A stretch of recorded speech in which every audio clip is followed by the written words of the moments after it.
Class 10th CBSE Hindi के बच्चों को एग्ज़ाम देने वाले बच्चों के लिए 2022-23 का जो हिंदी का पाठ्यक्रम प्रश्न पत्र प्रारूप है, पाठ्यक्रम और प्रश्न पत्र प्रारूप है, वो आज मैं लेके आई हूँ आप लोगों के सामने। देखिए, आपका एक अपठित गद्यांश और एक अपठित पद्यांश आएगा जो कि 5-5 नंबर का होगा और ये एमसीक्यू बेस्ड यानी बहुविकल्पीय होगा। तो खंड आ आपका 2 क्वेश्चन होंगे, एक तो होगा अपठित गद्यांश पद्यांश का और दूसरा होगा व्याकरण का, जिसमें व्याकरण होगा आपका 16 नंबर का और आपका अपठित गद्यांश पद्यांश होगा 10 नंबर का।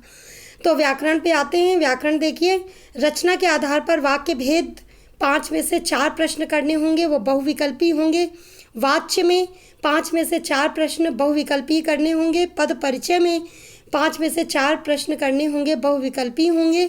और अब रस की जगह पर इस बार सीबीएसई ने 10th के बच्चों के लिए अलंकार दिया है सिलेबस में, उनके पाठ्यक्रम में। और अलंकार में भी शब्द अलंकार में श्लेष अलंकार, अर्थ अलंकार में उत्प्रेक्षा, अतिशयोक्ति और मानवीकरण अलंकार दिया है। तो ये बात ध्यान रखना है क्लास 10th की परीक्षा देने वाले विद्यार्थियों को विशेष रूप से कि उन्हें किस प्रकार से तैयारी करनी है। अब गद्य पाठ के जो पैराग्राफ से दिए गए, गद्यांश से दिए गए प्रश्न होंगे वो 5 होंगे बहुविकल्पी, और साथ ही 2 प्रश्न पाठों से ही बहुविकल्पी दिए जाएंगे, यानी 7 नंबर का 7 मार्क्स का गद्य से और 7 मार्क्स का पद्य से पैराग्राफ क्वेश्चन दिया जाएगा, जो 5 नंबर का पैराग्राफ यानी कि काव्य और गद्य से होगा, और 2-2 नंबर के जो होंगे वो काव्यांश से यानी पाठ के अंदर जो निर्धारित प्रश्न हैं, निर्धारित काव्य बोध के प्रश्न हैं, उनसे प्रश्न दिए जाएंगे। काव्य बोध परखने के लिए 2 बहुविकल्पी होंगे। इस प्रकार 14 मार्क्स का यानी 14 नंबर का बहुविकल्पी होगा क्षितिज से, गद्य और पद्य से। फिर इसके बाद वर्णात्मक खंड बा आएगा, जी खंड आ पूरा 40 अंक का और वो पूरा बहुविकल्पी होगा एमसीक्यू, और 40 नंबर का वर्णात्मक प्रश्न पत्र आएगा, जिसमें 2 प्रकार से प्रश्न पूछे जाएंगे। गद्य खंड में 6 नंबर के और पद्य खंड से 6 नंबर के, यानी कि पाठों के जो एनसीईआरटी बुक है उसके पीछे पाठ्य पुस्तक में दिए गए प्रश्नों से संबंधित या पाठ के भीतर से भी पूछे गए प्रश्न, जो बोधात्मक प्रश्न होंगे, अभिव्यक्ति आदि के ज्ञान बोध वाले प्रश्न होंगे, वो 6-6 नंबर के होंगे, यानी 12 नंबर के वर्णात्मक क्षितिज से, गद्य और पद्य से प्रश्न पूछे जाएंगे। फिर आती है पूरक पुस्तिका की बारी, जो कि कृतिका है। इसमें से निर्धारित 2 प्रश्न पूछे जाएंगे। केवल आपके 3 पाठ दिए गए हैं पाठ्यक्रम में, 1 पाठ हटा दिया गया है। 4 पाठ थे आपके पाठ्यक्रम में, 5 पाठ थे, जिसमें से 3 पाठों को रखा गया और 2 पाठों को हटा दिया गया। अभी हम आपको हटाए गए पाठ्यक्रम के पाठ भी बताएंगे, लेकिन इसमें अभी देख लीजिए कि आपके कैसे प्रश्न आएंगे कृतिका से। तो कृतिका से आएंगे 2 प्रश्न आएगा 4-4 नंबर का, यानी 4 मार्क्स का क्वेश्चन होगा 1, और आपको विकल्प सहित 3 प्रश्न दिए जाएंगे और इसमें से कोई 2 प्रश्न आपको करने होंगे पूरक पुस्तिका कृतिका से। इसके बाद लेखन आपका 20 नंबर का है, जिसमें से लेखन से जुड़े कैसे प्रश्न पूछे जाएंगे। एक तो होगा अनुच्छेद लेखन, जो कि 120 शब्दों यानी 120 वर्ड्स लगभग किसी व्यवहारिक जीवन से जुड़े हुए कल्पनात्मक या समसामयिक व्यवहारिक बिंदुओं पर पूछे जाएंगे आपसे। और अनुच्छेद लेखन केवल अनुच्छेद की तरह यानी गद्यांश की तरह लिखना होता है, उसमें केवल एक हेडिंग पड़ती है जो मुख्य हेडिंग होती है, मुख्य शीर्षक होता है, बस उसके अलावा आपको सब हेडिंग्स यानी कि विषय बिंदु नहीं डालने होते हैं, लिखने होते हैं।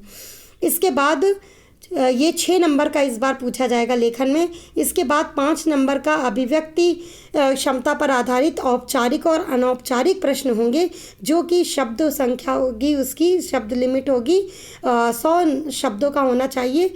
और इसमें भी प्रारूप और वर्तनी शुद्धता, लेखन शैली और विषय वस्तु, इन 4 विषयों पर आपके अंक निर्धारित किए जाते हैं, जो कि 5 नंबर का होगा। तो 6 नंबर का आपका अनुच्छेद लेखन हो गया, 5 नंबर का आपका अनौपचारिक पत्र औपचारिक पत्र हो गया। फिर उपलब्ध रिक्ति के लिए लगभग 80 शब्दों में स्ववृत्त लेखन, स्ववृत्त लेखन मैंने अपने वीडियो में यूट्यूब चैनल के वीडियो में बना के दिया हुआ है, तो आप उससे चाहें तो देख सकते कैसे लिखा जाएगा स्ववृत्त लेखन।